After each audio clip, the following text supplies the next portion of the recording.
Good morning, this is Beaty-Coffey of the Ministry of Uncover No More. I'm finishing up a media fast for several days. It's my 9th child's birthday. And I just need to talk about something. I'm going to put this on uncovernomore.blog. Since I've had the breakthroughs that I've had on my main blog, it's time to be who I am. And my political narrative matters. Because I have been there and I have done that. And it continues in a way that is not necessary, that is not good for the history of this nation as it concerns my grandchildren and your grandchildren, whomever they are. It doesn't matter whether you're a Republican or a Democrat.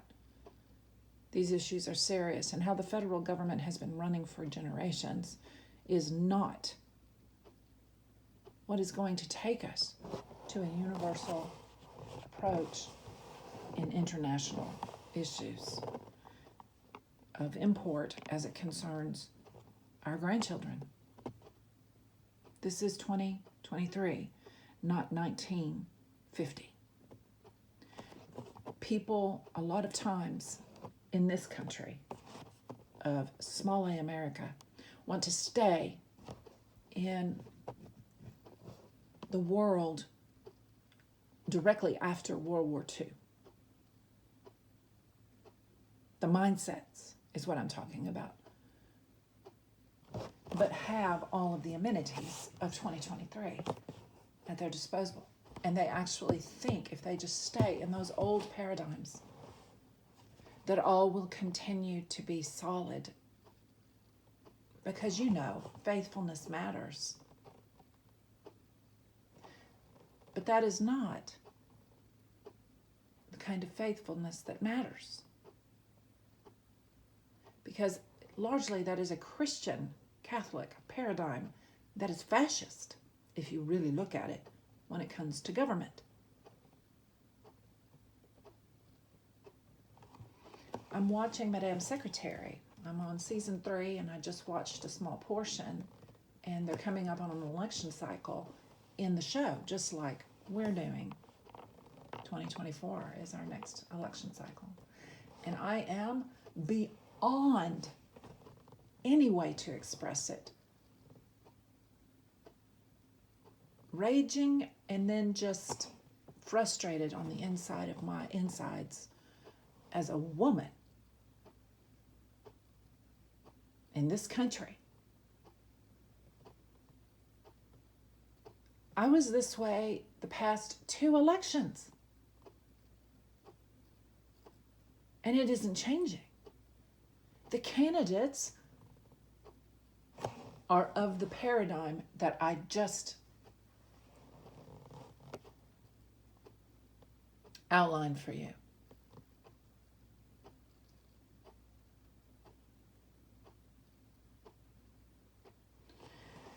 What is interesting is that they have, with this particular series, Madame Secretary, encompassed the issues very well of our modern day. And here is the thing that frustrates me, but also can be used to advantage, I suppose, is that the people behind all, the millions of people behind all of the television that we watch, have points of view. It matters what you watch as much as it matters what you read. I'm pretty much confined to poetry right now, myself, as a seer, as a sorceress.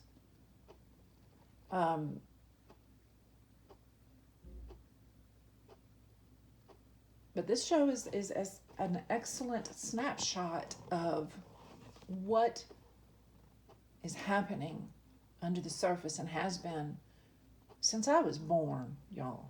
It's just getting worse because people love power and don't care about the earth or the people groups that have no power.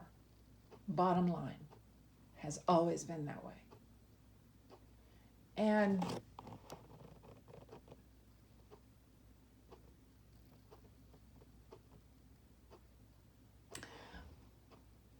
I just want it understood that I see that, and that I feel that this Netflix series is a good one to, I don't know what, because I feel like a raindrop in the Atlantic Ocean right now. That's all I feel like. So I'm going to occasionally do this, and it's because we must create again. We must get up and create again, and it must be less politically manipulatable in our day-to-day life. I'm sitting smack dab in the middle of a red state.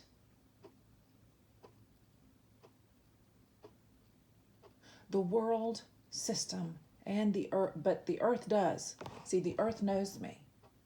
The animals, some of the people, or many of the people, as Tara. That's my pseudonym, and it's my archangel site. But I'm sitting in the middle of a red state, and you don't know who I've seen today, or yesterday, or the day before. You don't know the work I'm doing. And I'm talking to the Western world. Look, just what happened to Harry, the prince, from Diana's womb. Princess of Wales, Diana's womb. Just what happened to him showcases a lot of what I'm talking about. Old ways demanding to be correct. While the earth and the seas are suffering, and the peoples are still starving, and the terrors are great. We must create security, smiles in the face of realities that they choose to deal with in an inappropriate, and I'm understating it, manner. I'm not going to name any billionaires, but everybody knows what's going on with Texas in that regard.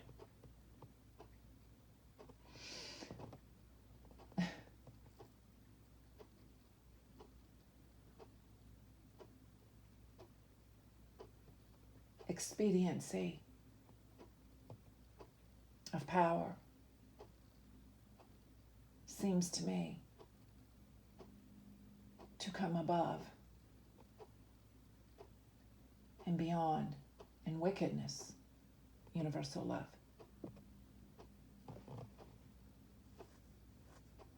And that's why sometimes I'm not going to art it.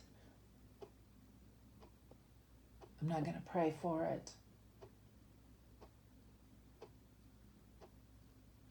Wait a minute. This video is going with a set of poetry that I wrote myself and finished the artwork of, and waved at 4, as I took pictures outside and helped my plants along because we had a storm overnight. There was a dear family bicycling. We waved, and there was a singular person walking their dog, and I said hello. They said hello back, and I saved my roses, my brand new roses, because they got inundated. I had them on the wrong side of my little porch, so I apologized to them and put them where they needed to go and drain them so that I can get them in their soil. But I'm having to take a break. Yesterday was a huge day of ministry for me, and particularly my right wrist has to have brakes. So I have to be careful what I lift today. And I'm about to do some, after I eat my first meal, I'm about to do some exercises with my different meditation devices using some incense. I've already lit a candle. And I think that's what I'll do in closing, is I'll just show you the candle. I just keep burning candles for the good. I recommend Madame Secretary on Netflix because we must face these things in our private times. We must face these things in our public times. What do you mean, Carol? Well, every time you go to work, every time you go to a coffee shop, every time you go to the grocery store, what are you doing politically? Because everybody around me knows what I stand for. And I have done that intentionally for years. And that's what I ask you to do, is be intentional, but make sure it's intentional for universal love. And right now, the politics of that are the Democrats. It's plain and it's simple, and you can do this. I've been doing it for years. I lost a lot of relationships out of misunderstanding because Christianity is fucked up. I love them anyway. They don't know what love is. That's because they've been taught conditional love. And the king slides into town, as in the New Jerusalem, but at the same time Texas. And all of a sudden, conditional love wants to pretend that it's his love of humanity. You know, the one, love never fails, 1 Corinthians 13. And I'm trying to do it all like, I'm just going to tell you, no, that's not it. Go figure it out, please. Thank you. All right. So, yes, I do light, and what I do a lot of times is light in tandem with tweets from Ukrainians who are on the war front. Slava Ukraine.